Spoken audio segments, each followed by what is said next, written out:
안녕하세요. 수교육평가연구소장 김건지입니다. 여러분들이 수시원서 쓰다 보면은 여러 학교들 막 이렇게 펼쳐놓고 보다가도 이렇게 몇몇 조금 중심적으로 봐야 되는 학교들. 근데 그 학교들은 좀 이렇게 좀 뭔가 좀 비슷한 게 있는 학교들일 가능성이 높잖아요. 그러니까 그 학교들을 조금 이렇게 몇 가지의 기준을 갖고 보는 게 좋지 않나라고 해서 그 학교들 좀 묶어서 보는 시리즈를 하고 있습니다. 그 시리즈 중에 이제 오늘 마지막으로 가천대, 광운대, 성신여대, 그리고 인천대 이렇게 4개 학교들을 묶어서 보는 그런 시간을 갖도록 하겠습니다. 이제 이게 뭐 이 기준이 절대적이진 않고 사람마다 다 다른 기준인데 편의상 설명을 하기 위해서 이런 기준을 잡고 한번 해보는 겁니다. 그러면 이 가천대, 광운대, 성신여대, 인천대는 모두 이 교과 전형을 다 가지고 있어요. 그리고 종합 전형은 당연히 다 있고, 근데 이제 광운대와 성신여대는 논술 전형을 가지고 있지만 이 가천대는 적성 우수자라고 해서 적성 전형을 가지고 있습니다. 올해 이제 마지막이죠.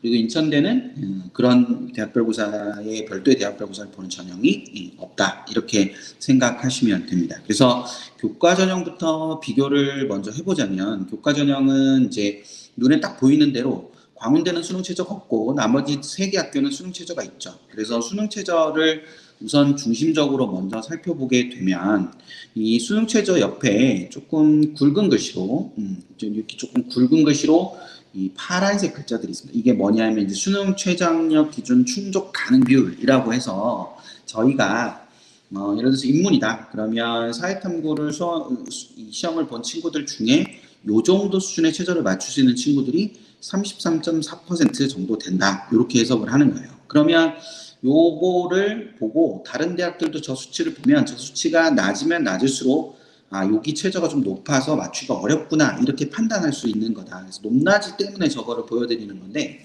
인문계를 먼저 보면 성신여대 같은 경우는 2개함 6이라고 돼 있고 0, 5 저게 무슨 말이냐면 영어를 포함할 경우에는 5등급이어야 저걸 맞출 수 있다. 그리고 영어를 포함하지 않고 다른 걸로 맞춘다고 하면 2개함 6이어도 맞출 수 있다. 이런 뜻입니다. 여기 1은 탐구가 하나가 들어간다는 뜻이에요. 그래서 그냥 2개함 6으로 맞췄을 때 영어를 빼고 맞추면 33.4% 정도가 맞출 수 있고 영어를 포함해서 맞추면 29.4% 정도가 인문계열 수험생 중에 저걸 맞출 수 있다는 얘기예요. 그래서 비교적 3개 대학 중에서는 성신여대가 좀 높은 최저를 가지고 있다고 볼 수 있어요. 근데 여기 이제 이쪽으로 옮겨와서 보면 가천대 같은 경우를 보면 2개함 6에 탐구 하나이기 때문에 저거는 영어에 제한이 되는 게 없으니까 40.4% 정도가 저걸 맞출 수 있는 거다라고 볼 수 있어서 두 번째 높이를 갖고 있다고 볼 수 있어요. 반면에 인천대 같은 경우는 2개합 7이기 때문에 49.8% 정도가 맞출 수 있는 걸로 보여서 이건 조금 맞추기 조금 더 쉬운 부분이 있다. 뭐 이렇게 해석할 수 있을 겁니다.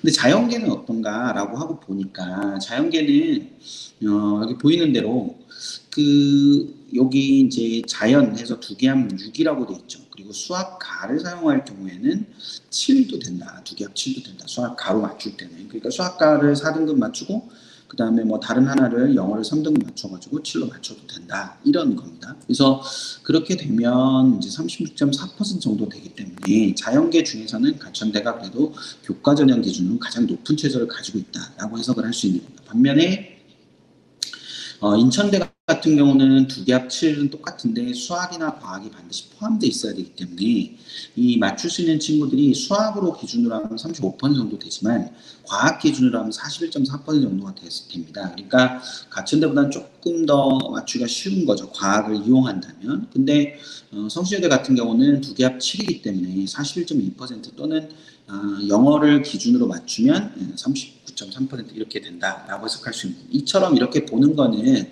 수능 최저에 따라서 어떤 그 합격선 자체가 달라질 수 있거든요. 그런 측면들을 봤을 때 저렇게 차이가 좀 난다라는 거 그거를 생각을 해두면 될 것 같고 학종 같은 경우 종합전형 같은 경우에는 가천대와 성신여대는 2개씩 있고요. 나머지 광운대와 인천대는 하나씩 존재합니다.